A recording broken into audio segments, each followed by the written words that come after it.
ମାର୍ଗଶିର ମାସ 4ଟି ଗୁରୁବାରରେ ମାତା ଲକ୍ଷ୍ମୀଙ୍କୁ କିପରି ପୂଜା କରିବା ଆବଶ୍ୟକ, ତ ଆସନ୍ତୁ ଆଜିର ଏହି ଭିଡ଼ିଓରେ ଜାଣିବା।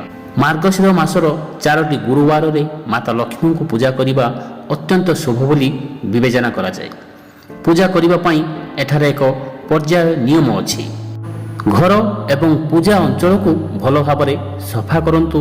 ବିଶେଷତଃ ଯେଉଁଠାରେ ଆପଣ ପୂଜାପାଠ କରିବାକୁ ଯୋଜନା କରୁଛନ୍ତି, ବିଶ୍ୱାସ କରାଯାଏ ଯେ ଦେବୀ ଲକ୍ଷ୍ମୀ ପରିଷ୍କାର ଏବଂ ନିର୍ମଳ ସ୍ଥାନରେ ରୁହନ୍ତି। ପୂଜା ସ୍ଥାନକୁ ଫୁଲ, ରଙ୍ଗୋଲି ଏବଂ କଦଳୀ ପତ୍ରରେ ସଜାନ୍ତୁ। ସମ୍ଭବ ହେଲେ ଭଗବାନ ବିଷ୍ଣୁଙ୍କ ପ୍ରତିମା ସହିତ ଦେବୀ ଲକ୍ଷ୍ମୀଙ୍କ ପ୍ରତିମା କିମ୍ବା ଚିତ୍ର ରଖନ୍ତୁ।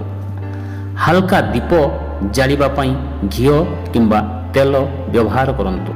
ଦ୍ୱିତୀୟରେ, ମାତା ଲକ୍ଷ୍ମୀଙ୍କୁ ଆମନ୍ତ୍ରଣ କରିବା ପାଇଁ ଦ୍ୱାରର ଦକ୍ଷିଣ ପାର୍ଶ୍ୱରେ ଏକ କଳସ ସ୍ଥାପନ କରନ୍ତୁ।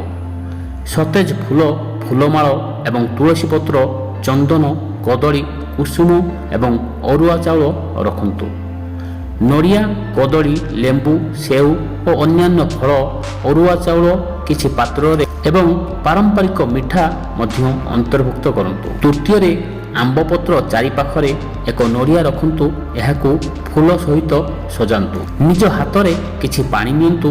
ଏକ ଛୋଟ ପ୍ରାର୍ଥନା କରନ୍ତୁ ଏବଂ ଧନ, ସମୃଦ୍ଧତା ଏବଂ ଶାନ୍ତିର ଆଶୀର୍ବାଦ ପାଇଁ ଦେବୀ ଲକ୍ଷ୍ମୀଙ୍କୁ ପୂଜା କରିବାର ଇଚ୍ଛା ପ୍ରକାଶ କରନ୍ତୁ।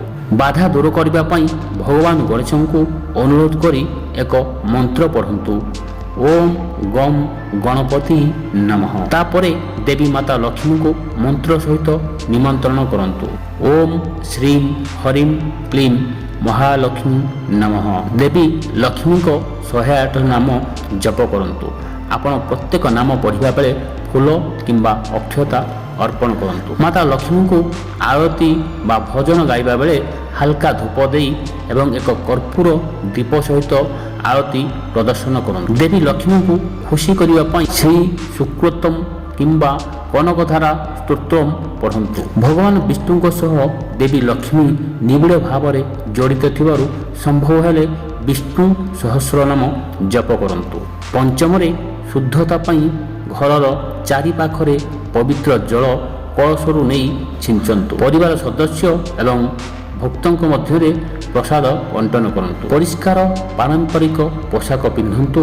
ଏହି ଦିନ ଉପବାସ କିମ୍ବା ସରଳ ଖାଦ୍ୟ ଖାଇବା ଶୁଭ ବୋଲି ବିବେଚନା କରାଯାଏ। ଗରିବ ଲୋକଙ୍କୁ ଖାଇବାକୁ ଦିଅନ୍ତୁ କିମ୍ବା ମନ୍ଦିର ଏବଂ ଦିନହୀନମାନଙ୍କୁ ଈଶ୍ୱରଙ୍କୁ ଆଶୀର୍ବାଦର ନିମନ୍ତ୍ରଣ କରିବାକୁ ଦାନ କରନ୍ତୁ। ଭକ୍ତିର ସହିତ ଏହି ପୂଜା କରିବା ଦ୍ୱାରା ଦେବୀ ଲକ୍ଷ୍ମୀ ପ୍ରସନ୍ନ ହୋଇ ସୁଖ ପ୍ରଦାନ କରନ୍ତି ବୋଲି ବିଶ୍ୱାସ କରାଯାଏ।